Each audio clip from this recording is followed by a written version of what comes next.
امام عصر کے ظہور میں تعجیل کے لیے بآواز بلند صلوات.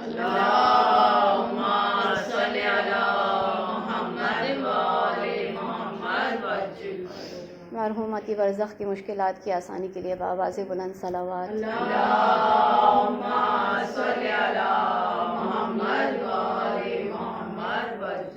رحم اللہ من قرأ الفاتحہ.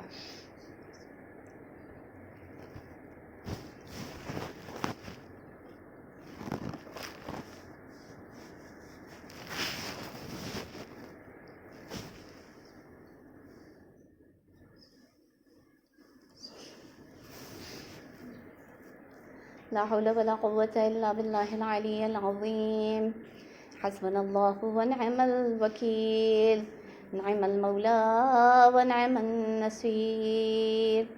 الحمد لله رب العالمين، والصلاة والسلام على أشرف الأنبياء والمرسلين وخاتم النبيين حبيبنا وحبيب إله العالمين أبي القاسم محمد. اللهم صل على محمد وآل محمد وعلى آله الطيبين الطاهرين المعصومين المظلومين الغرر الميامين، لا سيما بقية الله في الأراضين وحجته على الخلائق أجمعين، سيدنا ومولانا وصاحب نعمتنا وولي عصرنا مهدي هذه الأمة وطاووس أهل الجنة الحجة بن الحسن العسكري،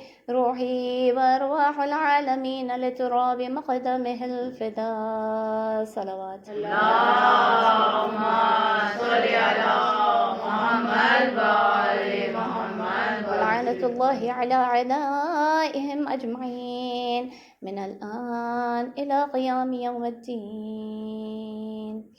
بسم الله الرحمن الرحيم.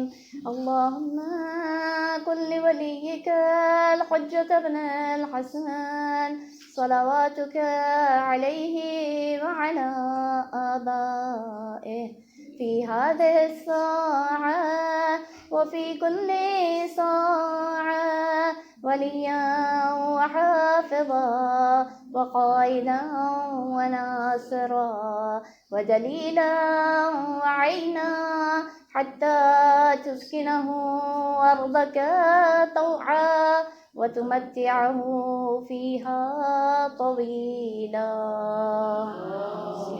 صل على محمد وآل محمد. صلى الله عليك يا أبا عبد الله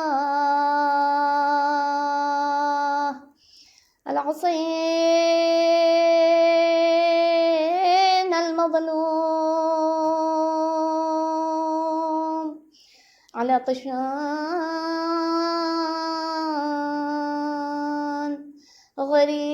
غريب بكربلاء. صلى الله عليك يا ابن رسول الله يا رحمة الله الواسعة، يا باب نجاة الأمة ورحمة الله وبركاته. اللهم صل على محمد وآل محمد. أما بعد، فقد قال الله تبارك وتعالى في كتابه المبين وقرآنه المجيد وقوله الحق. بسم الله الرحمن الرحيم. كل نفس ذائقة الموت وإنما توفون أجورهم يوم القيامة. صلوات نہایت فرمائیں. اللهم صل على محمد وآل محمد. عزیزان محترم، السلام علیکم ورحمۃ اللہ وبرکاتہ. وعلیکم السلام ورحمۃ اللہ وبرکاتہ. خداوند عالم کا کروڑوں احسان ہے، اس کا لاکھوں شکر ہے کہ اس نے مذہب اہل بیت سے ہمیں وابستہ کیا ہے، ان کی فکر سے ہمیں وابستہ کیا ہے، اور خداوند عالم نے یہ دین جو ان کے نبی کے ذریعے سے ہم تک پہنچا ہے اسے ہمارے درمیان برقرار رکھا ہے اور ہمیں اس پر ثابت قدم رکھا ہے۔ اللہ کا بھیجا ہوا رسول اس دین کو جب لے کر آیا تو دین جو ہے کبھی بھی زندوں کے لیے آتا ہے، یعنی اس دنیا میں رہنے والے، اس دنیا کو آباد کرنے والوں کے لیے آتا ہے، لیکن خداوند عالم ہر کام، ہر فعل مصلحت کے تحت کیا کرتا ہے۔ اگر آج ہم یہ ایصال ثواب کی مجلس کر رہے ہیں، برپا کر رہے ہیں، تو وہ بھی کسی مصلحت کے تحت ہوا کرتی ہے۔ اب خداوند عالم جب دین زندوں کے لیے بھیجتا ہے، لیکن اس نے ایک اپنا نظام بنایا ہے کہ اس نے اس دنیا کو جو ہے آخرت سے متمسک کر رکھا ہے، یعنی یہاں پر جو کچھ بھی ہو رہا ہے اس کا اثر جو ہے ہماری آخرت پر اور ہماری عاقبت پر ہو رہا ہے۔ لہٰذا خداوند عالم نے جب ہم اس ایصال ثواب کی مجلس کو قائم کرتے ہیں تو خداوند عالم نے اس کے ذریعے سے جو ہے ان کے لیے بھی فائدہ رکھا ہے جو اس دنیا کو چھوڑ کر، اپنی زندگی کو کھو کر برزخ کے عالم میں اپنے قدم رکھ چکے ہیں۔ یعنی دین اگر آتا ہے تو وہ زندوں کو بھی فائدہ پہنچاتا ہے اور وہ مردوں کو بھی فائدہ پہنچاتا ہے۔ اگر کوئی دین، مشکل کا بات یہ ہے جب ہم ساری کی ساری توجہات جو ہے صرف جو مرنے والے پر ہے اس پر لگا دیں، کہ اگر ہم کوئی عمل انجام دے رہے ہیں اس سے صرف مرنے والے کو فائدہ ہو رہا ہے، تب پرابلم آ جاتی ہے، تب مشکل آتی ہے، اس لیے کہ وہ دین جو صرف مردوں کے لیے آئے وہ خود مردہ ہو جایا کرتا ہے اگر وہ زندوں کو فائدہ نہ پہنچا سکیں۔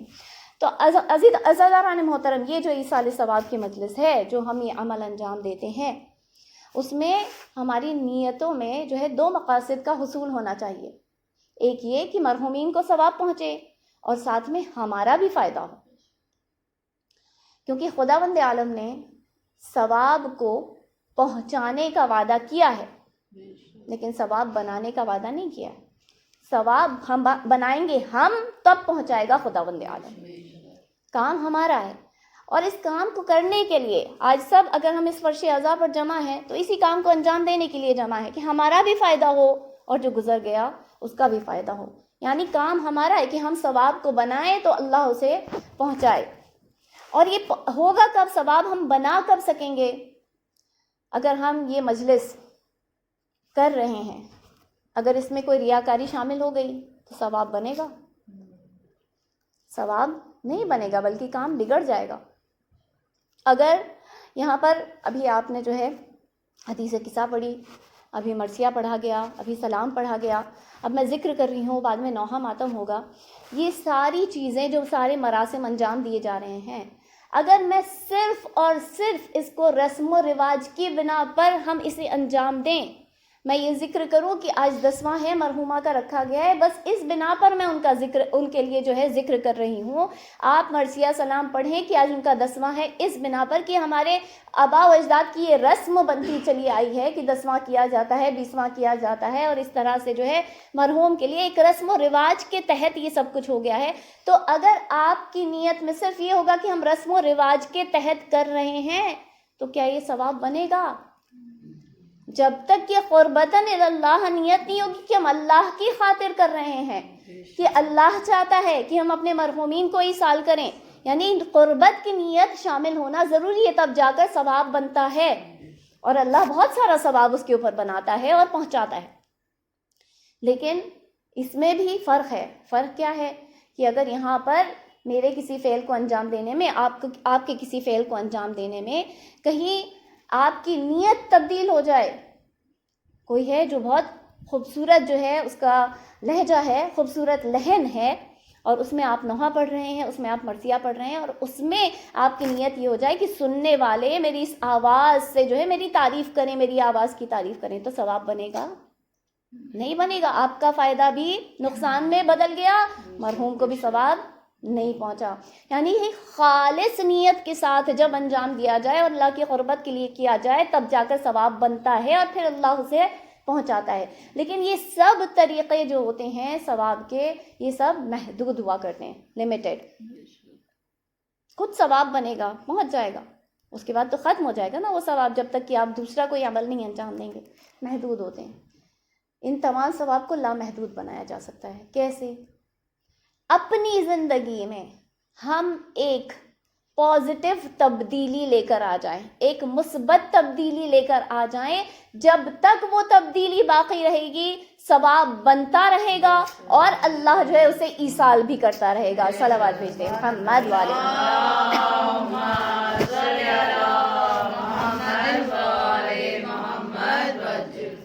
دیکھیے ہماری پرابلم کیا ہے کہ ہم بہت ساری چیزیں کرتے ہیں لیکن ہمیں احساس نہیں ہے کہ اس کرنے کے بدلے میں ہمیں کیا مل رہا ہے، ہمیں کیا فائدہ ہو رہا ہے.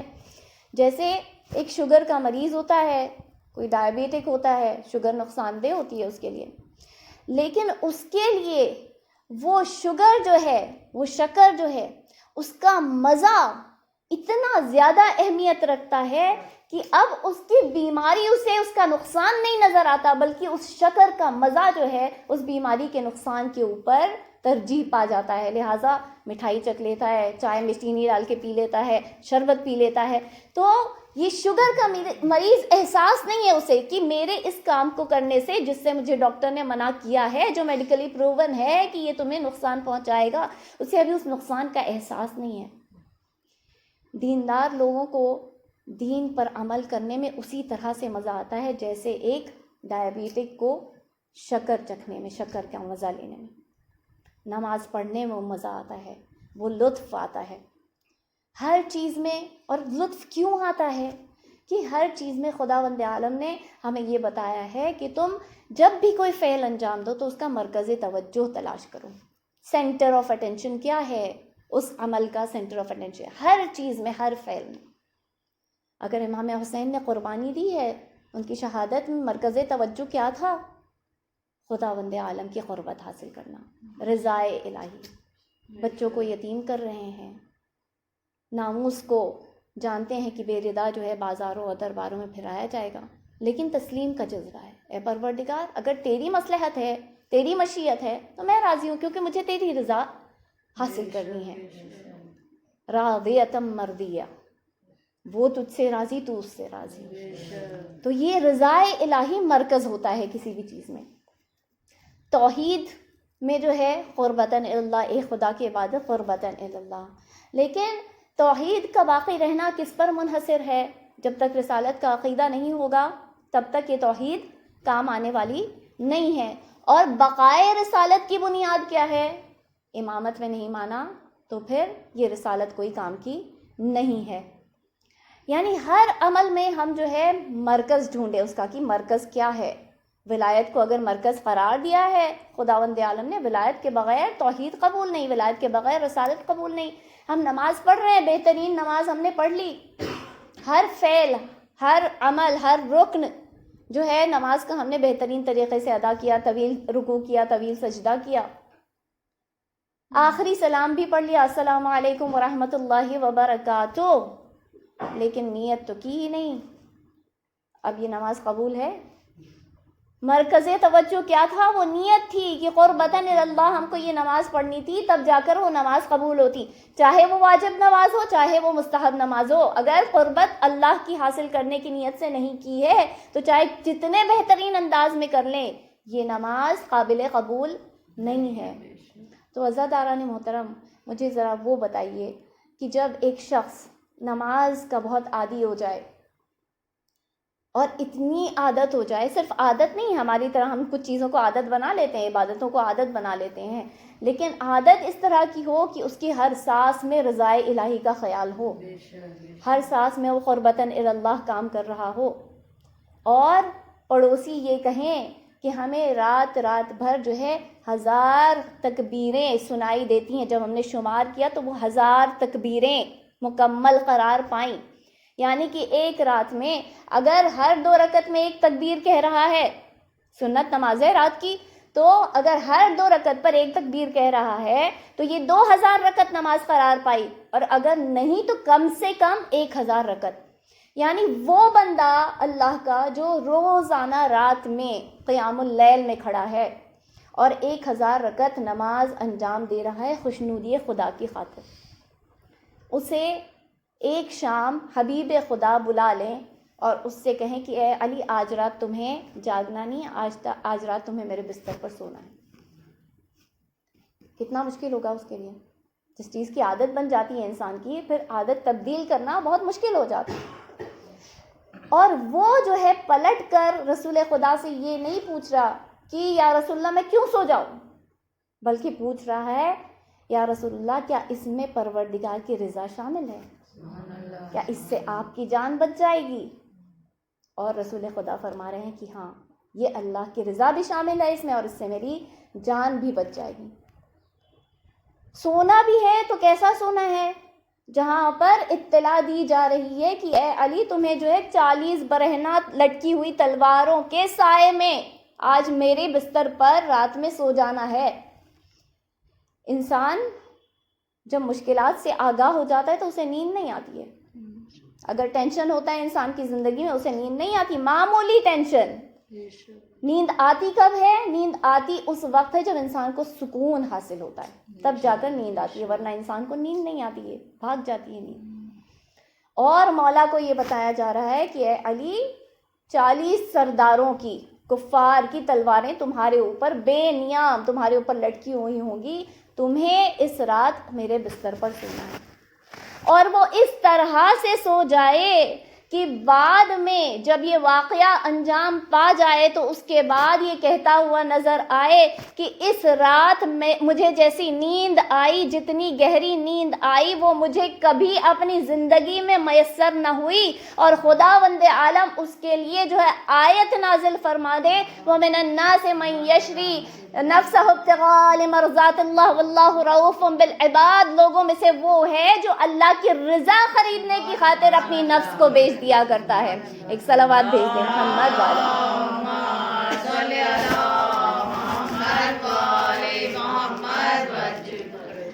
یعنی کہ اگر زندگی جینے میں اللہ کی رضا ہے تو ہم جئیں گے، اگر مرنے میں اللہ کی رضا ہے تو ہم حسین کی طرح تلواروں سے اپنے سر کو قلم کروا دیں گے. اگر صلح کرنے میں اللہ کی رضا ہے تو امام حسن کی مثال سامنے ہے، اگر جنگ میں جانے میں اللہ کی رضا ہے تو امام حسین کی مثال سامنے ہے. تو عزاداران محترم، جب بھی ہم کوئی فعل انجام دیتے ہیں تو رضائے الہی جو مرکز توجہ ہے اس کی طرف ہماری نظر رہے. اگر مرکز توجہ نہیں سمجھ میں آئے گا تو ہمارا سارا فعل بیکار ہو جائے گا. اب آئیے پلٹیے کہ ایک مریض جسے ایک شوگر کا مریض جسے بہت زیادہ جو ہے چینی کھانے میں مزہ آتا ہے اور اسے نقصان کا احساس نہیں ہے. اسی لیے تو مولائے کائنات، مولائے متقیان، امیر المومنین یعصوب الدین اسد اللہ الغالب علی ابن ابی طالب علیہ السلام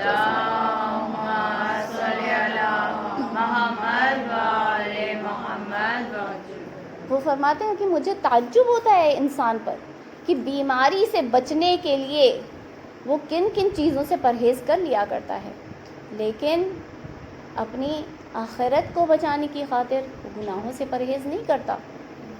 یعنی جو چند سال کی زندگی ہے اس کی خاطر انسان کتنی مشقتیں اٹھاتا ہے، لیکن جو آخرت، جو بقا کی جگہ ہے، اس کے لیے انسان جو ہے یہ نہیں دیکھتا کہ میں اس گناہ کی مرتکب ہو گئی ہوں، میں نے اتنے سارے گناہ انجام دے دیے ہیں. تو عزاداران محترم، ایک انسان کو اگر سمجھ میں آ جائے، احساس ہو جائے کہ یہ فعل مجھے کیسے فائدہ پہنچا رہا ہے، کیسے نقصان پہنچا رہا ہے، تو پھر اسے اس میں مزہ آئے گا کرنے میں، لطف حاصل ہوگا اسے کرنے میں. ہم دین پر عمل کرتے ہیں، حرام حلال، نماز روزہ عبادتیں سب کچھ معلوم ہے، لیکن وہ فرض ہے تو ہم کرتے ہیں، مزہ نہیں آتا اس کے اندر. کیوں؟ وہ اسی طرح جیسے اگر آپ مائک کا سیٹ اپ کرتے ہیں، ایمپلیفائر وغیرہ لگاتے ہیں، تو آپ کو معلوم ہے کہ ہم یہ بٹن دبائیں گے، یہاں سے پاور کا بٹن آن کریں گے اور مائک کو جو ہے یہاں فٹ کریں گے، اسپیکرز لگا دیں گے تو یہ ہو جائے گا. لیکن آپ کو اس ایمپلیفائر کا میکینزم نہیں پتہ ہے اندر کیا ہو رہا ہے، کس طریقے سے وہ الیکٹرسٹی کیسے پہنچ رہی ہے اور کس طریقے سے جو وہ آپ کے وائس کو ایمپلیفائی کروا رہی ہے اور جو حاضرین تک جو ہے اسے پہنچا رہی ہے. یہ ہمیں سسٹم پتہ نہیں ہے. اسی طریقے سے ہمیں دین کے بارے میں پتہ نہیں ہے، احساس نہیں ہے کہ جب ہم یہ 17 رکعت نماز جو واجب فرض کی گئی ہے ہم دن بھر میں، جب ہم اسے ادا کرتے ہیں تو اس سے ہمیں کتنا فائدہ پہنچتا ہے. جب احساس ہو جائے گا تو وہ لطف آئے گا نماز پڑھنے میں، جسے نبی کریم جو ہے انتظار کیا کرتے تھے. اور جیسے ہی وقت آتا تھا تو بلال سے جا کر کہا کرتے تھے، اے بلال ہمیں اپنے بے سکونی کے عالم سے نجات دلاؤ، جاؤ اذان دو. یعنی اس طرح سے بے چینی کا عالم ہوتا تھا نماز کے لیے. ایک انسان اپنی، ہم جانتے ہیں کہ اس دنیا کے بعد جو ہے ڈائریکٹ ہم کو آخرت میں نہیں جانا ہے، بیچ میں ایک مرحلہ ہے برزخ کا، جہاں پر ہمیں پاک و پاکیزہ کیا جائے گا. تو یہ برزخ کے لیے ایک انسان جو ہے جب اس دنیا میں ہوتا ہے تو ہم کئی مرتبہ یہ خداوند عالم سے دعا کرتے ہیں، اے پروردگار ہمیں جو ہے اہل بیت کی ہمسائیگی نصیب فرما. خداوند عالم ہم سب کو نصیب فرمائے. ہمیں جو ہے امام کا جوار، رسول اللہ کا جوار، شہزادی کونین کا جوار نصیب فرما. یہ سب ہم دعا کرتے ہیں، لیکن ہم یہ احساس نہیں کر رہے ہوتے کہ ہم اس دنیا میں خود اپنی مرضی سے اپنا ہمسایہ چن رہے ہوتے ہیں. آخرت کی بات ابھی نہیں کر رہی ہوں کیونکہ مرنے والوں کو پہلے برزخ میں جانا ہے. برزخ میں ہمارا ہمسایہ کون ہے، ہمارا پڑوسی کون ہے، ہم اپنی مرضی سے تعین کرتے ہیں کہ ہمارا پڑوسی کون ہوگا. اگر ایک جوان بچہ ہے یا جوان بچی ہے اور اس نے اپنے روم میں جو ہے ساری کرکٹرز کی تصویریں لگا رکھی ہیں یا ایکٹرز ایکٹریسز کی تصویریں لگا رکھی ہیں، ان کو دیکھ دیکھ کے بڑا خوش ہو رہا ہے، خوش ہو رہی ہے، تو یہ بچہ جو ہے جب وہ جائے گا برزخ کے اندر تو اپنا ہمسایہ انہی کو پائے گا. اس نے تعین کیا ان کا، کیونکہ ان سے خوش ہوا کرتا تھا. ہم خود اپنی مرضی سے چوز کر رہے ہیں ہم کو کس کا کون ہمارا ہمسایہ ہوگا برزخ کے اندر. اور جب وہاں جائے گا اور یہ ہمسائے ہوں گے تو اسے خوشی نصیب ہوگی؟ نہیں ہوگی. اس دنیا میں ایک گھر بنانے میں کتنا وقت لگتا ہے؟ کم سے کم 30 سال. کم سے کم 30 سال انسان کو جو ہے ایک گھر بنانے میں لگ جاتے ہیں. یہ تو پہلا مرحلہ ہوتا ہے. اس سے بدتر کیا ہوتا ہے کہ ایک انسان جو ہے ایک پلاٹ خریدتا ہے پہلے اور اس کے بعد جو ہے اس کے اوپر گھر بناتا ہے. اور اس سے بدتر مرحلہ وہ ہوتا ہے جہاں ایک شخص جو ہے پلاٹ خریدتا ہے، پھر اس پلاٹ کو جب دام بڑھ جاتا ہے، اس کی قیمت بڑھ جاتی ہے تو اسے بیچتا ہے، تب جا کر گھر خریدتا ہے. یہ 70-80 سال کی یہ فانی زندگی میں ہم جو ہے 30 سے 50 سال اپنے ایک گھر کو بنانے میں لگا دیا کرتے ہیں. برزخ میں جانا ہے، اس گھر کا خیال آیا کہ وہ گھر جو ہم خریدنے والے ہیں اس کے لیے ہم نے کیا کیا ہے، اس کے لیے ہم نے اس کی طرف کتنی توجہ دی. اور برزخ میں صرف گھر نہیں چاہیے بلکہ بڑا گھر چاہیے، وسیع گھر چاہیے. صرف وسیع گھر نہیں چاہیے، محل چاہیے. اور اس کی طرف کتنی توجہ دی ہم نے اپنی زندگی میں. اس دنیا کے فانی گھر پر اتنی توجہ اور برزخ کے گھر پر کوئی توجہ نہیں کہ جب ہم یہاں سے جانے والے ہیں تو ہمارا اعمال نامہ کھلا ہوا ہے. خداوند عالم جو ہے ہمارے نیکیوں اور گناہوں کی بنا پر ہمیں اس میزان میں تول رہا ہے. عزاداران محترم، جب ہم اس دنیا میں ہوتے ہیں، بیماری لاحق ہوتی ہے تو ہمیں کچھ دواؤں کا پتہ ہوتا ہے کہ ہاں ان دواؤں سے جو ہے ہماری بیماری صحیح ہو جائے گی. جب نہیں پتہ ہوتا ہے تو ہم ڈاکٹر کے پاس جاتے ہیں، ڈاکٹر ہمیں پتہ بتا دیتا ہے کہ کون سی دوا سے تم ٹھیک ہو جاؤ گے. دنیا میں جسمانی بیماری کے لیے یا ایون سائیکولوجیکل بیماریوں کے پاس ہم کے لیے جو ہے ہم ڈاکٹرز کے پاس جا رہے ہیں اور اپنے کو صحت یاب کر رہے ہیں. لیکن جو ہم اپنے ساتھ میں نفسانی بیماریاں لے کر برزخ میں قدم رکھ رہے ہیں، اس کے علاج کا کوئی اہتمام کیا؟ حسد، کینہ، کدورتیں، میل، ساری چیزیں جو ہیں اپنے اندر جو بھر کر، جو بغض دوسرے کے لیے، اپنے ہی مومنین بھائیوں کے لیے، بہنوں کے لیے جو لے کر جا رہے ہیں، اس کا علاج کہاں ہے؟ اس کے لیے ہم نے کیا فراہم کیا؟ اس کے لیے ہم نے کیا اہتمام کیا؟ جب ہم وہاں جا رہے ہیں تو اس کا بھی علاج ہم کو اپنے ساتھ میں لے کر جانا ہے. عزاداران محترم، ابھی خداوند عالم نے ہمیں مہلت دے رکھی ہے، ابھی ہماری زندگی ہے. اس زندگی میں کچھ ایسے کام کر لیں تاکہ اس کا اثر جو ہے برزخ میں ہمارے لیے ہمیں حاصل ہو جائے، فائدہ حاصل ہو جائے. کون سے ایسے کام کریں کہ کبھی کبھی گناہ ہوتے ہیں، گناہ سارے کے سارے برے ہوتے ہیں، چاہے چھوٹا ہو چاہے برا ہو، لیکن کچھ گناہ ایسے ہوتے ہیں جو ایک انسان کو اللہ کا دشمن بنا دیا کرتے ہیں. کبھی انسان جو ہے نماز پڑھتا ہے، کبھی نہیں پڑھتا ہے، لیکن اس کی قضا کر لیتا ہے، اسے احساس ہوتا ہے کہ میں نے نماز کو قضا کی ہے لہٰذا مجھے اسے ادا کرنا چاہیے. دوسرا مرحلہ وہ آتا ہے جب انسان جو ہے کبھی پڑھتا ہے کبھی نہیں پڑھتا ہے، لیکن اس کو ادا بھی نہیں کرتا ہے، جو قضا ہو جاتی ہے اسے ادا بھی نہیں کرتا۔ تیسرا مرحلہ وہ آتا ہے جہاں پر وہ کھلم کھلا نماز کا دشمن ہو جاتا ہے، یعنی اب نہیں پڑھتا، اسے فکر نہیں ہے، اسے فرق نہیں پڑتا کہ میں نماز پڑھوں یا نہیں پڑھوں، اسے فرق نہیں پڑتا کہ اللہ نے اسے فرض قرار دیا ہے، یہ اسے اللہ کی دشمنی میں لے کر چلی جاتی ہے۔ ہم کو اگر اپنے گناہوں کا ازالہ کرنا ہے، ان کا علاج کروانا ہے، تو کریں تو کیسے کریں؟ اللہ تعالیٰ ہر ایک کے گناہ کو سنبھالنے والا نہیں ہے۔ ہاں کچھ ایسے بندے ہیں اللہ کے کہ اللہ تعالیٰ ان کے گناہوں کو سنبھال لے گا۔ کون؟ اللہ کی راہ میں شہید ہونے والے، اس لیے کہ خون بہایا ہے اللہ کی راہ میں، جہاد کیا ہے اللہ کی راہ میں۔ اگر ان کے نام اعمال میں کچھ برائیاں ہوں گی، کچھ گناہ ہوں گے، تو اللہ ان کا معاملہ خود سنبھالے گا۔ جس کا بھی حق غصب کیا ہوگا، جس کے ساتھ بھی جو ہے انہوں نے کچھ ان کے ساتھ مخالفت کی ہوگی، کچھ گناہ انجام دیا ہوگا، اللہ تعالیٰ خود اپنے ذمے لے گا اور اسے اس کا اجر دے کر اسے راضی کر دے گا۔ شہید کو یہ حساب و کتاب نہیں دینا پڑے گا، شہید کی راہ جو ہے یہاں سے ڈائریکٹ جنت ہے، اس کو کوئی حساب و کتاب نہیں۔ لیکن ہم جیسے الحمدللہ رسول اکرم صلی اللہ علیہ وآلہ وسلم نے فرمایا،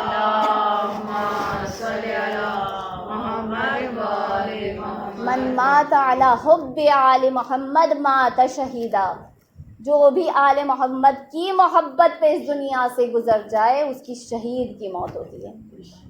اگر رسول اللہ کی یہ حدیث نہیں ہوتی تو ہم کہاں رہتے، کیا مقام ہوتا ہمارا، کس مرتبے پر ہوتے ہیں؟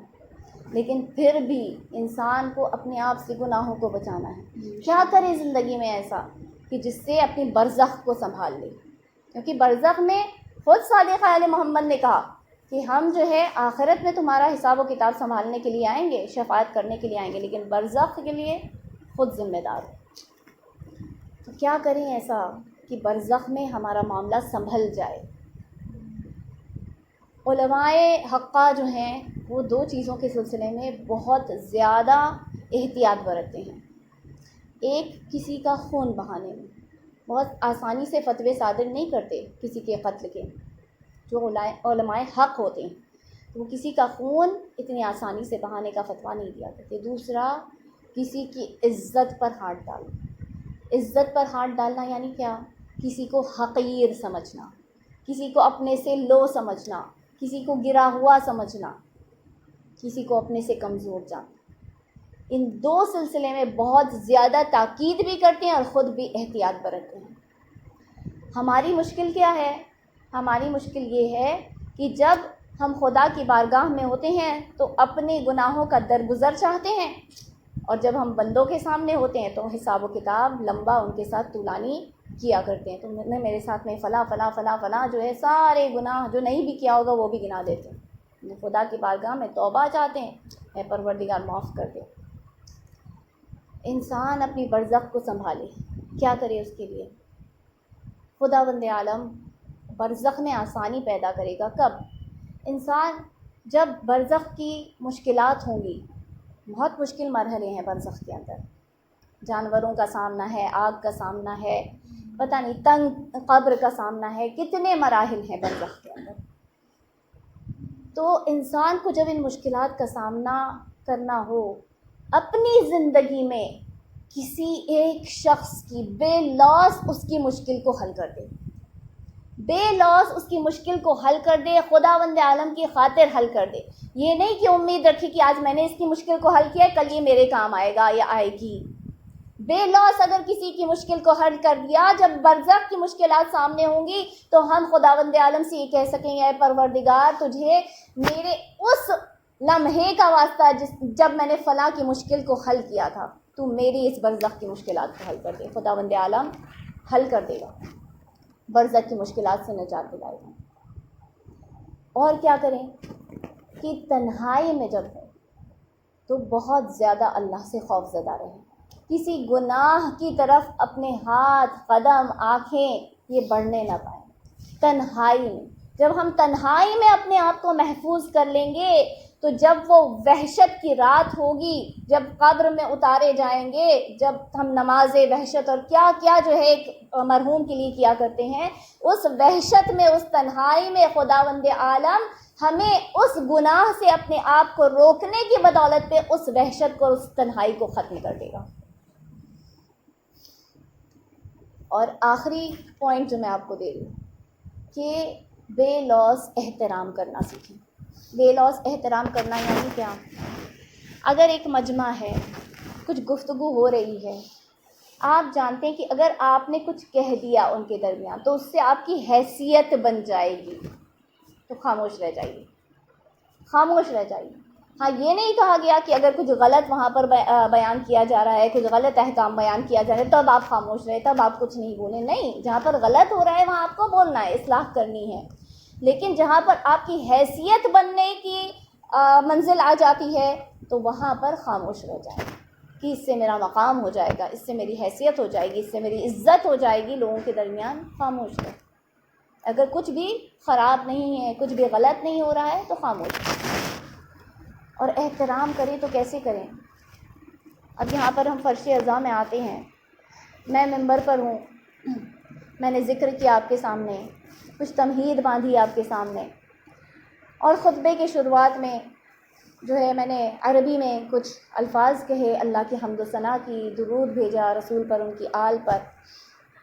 تو یہاں پر جب میں ممبر پر ہوں تو میں بہت بہترین انداز میں جو ہے یہ تمام تذکرہ کروں، اور جب تنہائی میں ہوں تب میرا انداز کیا ہے؟ کیا میری عربی وہی ہے جو میں نے یہاں پر استعمال کی؟ کیا میرا لہجہ وہی ہے جو میں نے یہاں پر استعمال کیا؟ کیا میرے ذکر کرنے کا، کسی کو سمجھانے کا طریقہ وہی ہے جو میں یہاں بیٹھ کر سمجھا رہی ہوں؟ ممبر پر آ کر احترام اہل بیت کرنا اور بات ہوتی ہے، اور تنہائی میں رہ کر احترام اہل بیت کرنا اور بات ہوتی ہے۔ زیارت کے لیے کھڑے ہو رہے ہیں، ہاں سارا مجمع ہے، لہٰذا زیارت بہترین طریقے سے کر رہے ہیں، ایک جگہ پر کھڑے ہو کر کر رہے ہیں۔ گھر میں جب نماز کے بعد زیارت پڑھ رہے ہیں تو کبھی یہاں جا رہے ہیں، کبھی وہاں موو ہو رہے ہیں، کبھی اس سے بات کر رہے ہیں، اس سے بات کر رہے ہیں۔ تو احترام کرنا سیکھیں جب تنہائی میں ہو۔ وہی احترام جو اہل بیت کے لیے مجمع کے درمیان ہے، وہی تنہائی میں احترام کریں۔ اس شخص کی طرح جو کہ ایک مرتبہ نجف سے جا رہا تھا، گھوڑے پر سوار تھا، اور اس نے دور سے جو ہے مولائے کائنات کے روضے کو دیکھا۔ جیسے ہی مولائے کائنات کے روضے کو دیکھا، ایک مرتبہ نہ جانے دل میں کیا احساس پیدا ہوا، گھوڑے سے زمین پر آ گیا، اور زمین پر آنے کے بعد اس نے سوچا کہ یہ جو ہے امیر المومنین کا روضہ ہے، مولا کا چاہنے والا نہیں تھا، مولا کے شیعوں کو اذیت دینے والا تھا۔ لیکن نہ جانے اس کے دل میں کیا آیا، اس نے ایک مرتبہ زمین پر آیا، اپنے نالین اتار دیے، اور نالین ہاتھ میں لے کر اور گھوڑے کی لگام پکڑ کر جو ہے وہ احتراماً کئی دور کا فاصلہ جو ہے اس نے طے کر لیا۔ کوئی اسے دیکھنے والا نہیں تھا، تنہا تھا، لیکن اللہ نے اسے دیکھا اور اس کی مولا نے اسے دیکھا۔ یہ شخص جو کہ ظالم تھا، یہ شخص حکومت کا سپاہی تھا اور تمام اہل بیت کے چاہنے والوں پر شدید ظلم کیا کرتا تھا، بہت ستایا کرتا تھا، انہیں بہت اذیت دیا کرتا تھا، شیعوں کو بہت اذیت دیا کرتا تھا۔ ایک شخص جسے اس نے بہت ستایا تھا، بہت اس کے لیے مشکلات کھڑی کی تھیں، لوگ دیکھتے تھے کہ یہ روز جو ہے امیر المومنین کے حرم میں آتا اور امیر المومنین کے ذریعے مبارک کو پکڑ کر کہتا، مولا اس شخص نے مجھے بہت ستایا ہے، اس شخص نے مجھے بہت اذیت دی ہے، مولا آپ اسے سزا دیں۔ کہ وہاں دعا کر کے امام کا وسیلہ دے کر جو ہے چلا جاتا۔ دوسرے دن پھر آیا اور پھر اس نے وہی دعا کی، مولا میں چاہتا ہوں آپ اسے سزا دیں۔ لوگوں نے آمین کہی، اس لیے کہ لوگ جانتے تھے کہ اس کے اوپر کتنا زیادہ تشدد اس نے کیا ہے، لوگوں نے آمین کی، یہ چلا گیا۔ تیسرے روز یہ پھر آیا، تیسرے روز پھر دعا کی اور لوگوں نے آمین کہی۔ اب لوگ کہنے لگے یہ بیچارہ روز آتا ہے، مولا سے التجا کرتا ہے، مولا اسے سزا دیجیے، لیکن مولا سزا نہیں دیتے اسے، مولا اسے آزاد چھوڑے ہوئے ہیں، ہم نے خود اپنی آنکھوں سے دیکھا ہے کتنا اس نے شیعوں کو ستایا اور خصوصاً اسے کتنا زیادہ جو ہے اس نے اذیت پہنچائی ہے، لیکن مولا اسے سزا نہیں دیتے۔ اب یہ چلا گیا، جب تیسرے روز اپنے گھر گیا تو رات کو مولا مشکل کشا اس کے خواب میں آئی، اور خواب میں آنے کے بعد اس شخص سے کہتے ہیں کہ اے شخص، میں چاہتا ہوں کہ تم میری خاطر اسے معاف کر دے، اس لیے کہ اس کا ہم پر ایک حق ہے، اس نے ہم پر احسان کیا ہے۔ میں قربان جاؤں مولا کہ ہم جیسے لوگ جو امام کی محبت کا دعویٰ کرتے ہیں، کیا ہم مولا پر کبھی کوئی احسان کر سکتے ہیں؟ لیکن یہ مولا کا دشمن ہے، اس کے لیے مولا خود فرما رہے اس کا ہم پر ایک احسان ہے۔ اور پھر مولا اسے بتاتے ہیں کہ یہ شخص ایک روز جو ہے اس نے دور سے میرے روزے کو دیکھا اور اس کے دل میں یہ احساس ہوا یہ امیر المومنین کا روزہ ہے، اور میں نے ان کے چاہنے والوں کو بہت اذیت دی ہے، میں نے انہیں بہت پریشان کیا ہے۔ اور احتراماً اس نے یہ سوچا کہ مولا میں آپ کے احترام میں اور مولا اس کی توبہ کرنے کی خاطر کہ میں نے آپ کے چاہنے والوں کو اتنی پریشانی میں ڈالا، اتنی اذیت دی، مولا میں برہنہ پاؤں جو ہے آپ کے روزے کے سامنے سے گزر کر جاؤں گا، میں نے اسے معاف کیا، تو بھی اسے معاف کر دے۔ اب چوتھے روز یہ شخص جو ہے جب اس روزے میں داخل ہوتا ہے اور ذریعہ مبارک کے قریب آتا ہے تو ایک مرتبہ اپنے ہاتھوں کو دعا کے لیے اٹھا کے کہتا ہے کہ مولا میں نے اسے معاف کیا، اگر آپ نے اسے معاف کیا تو مولا میں نے بھی اسے معاف کیا۔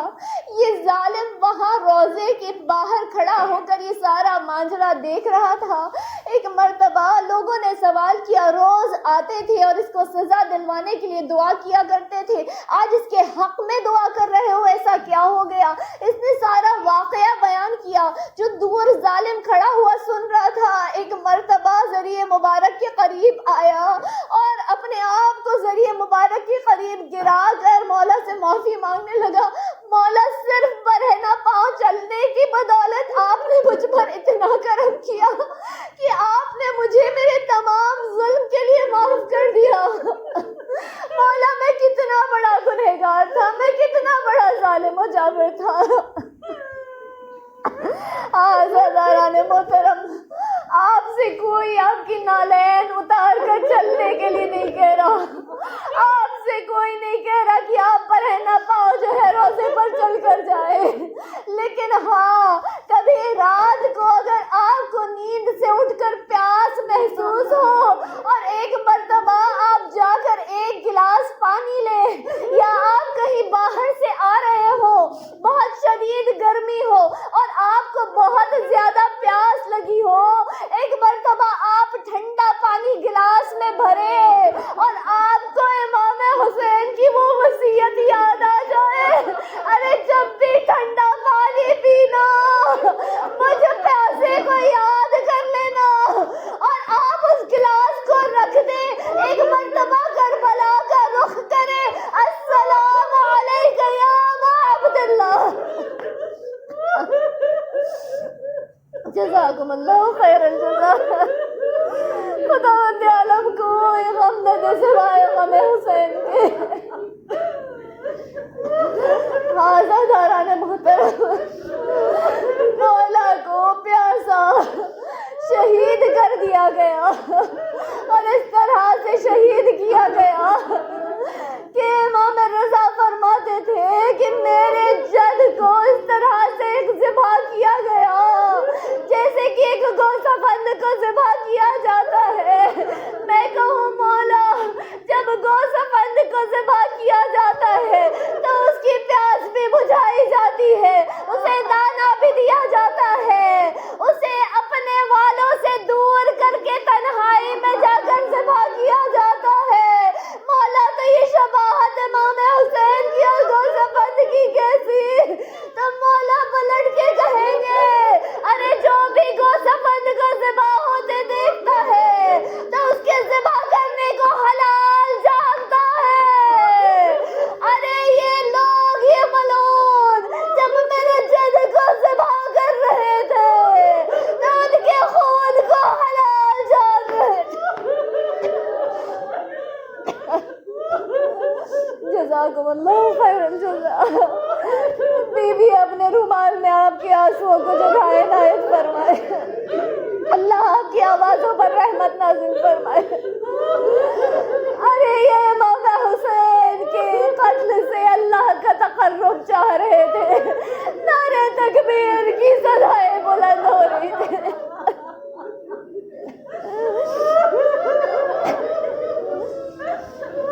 آج ہمیں ایک مرحومہ کی ایصال ثواب کی مجلس کی حیثیت سے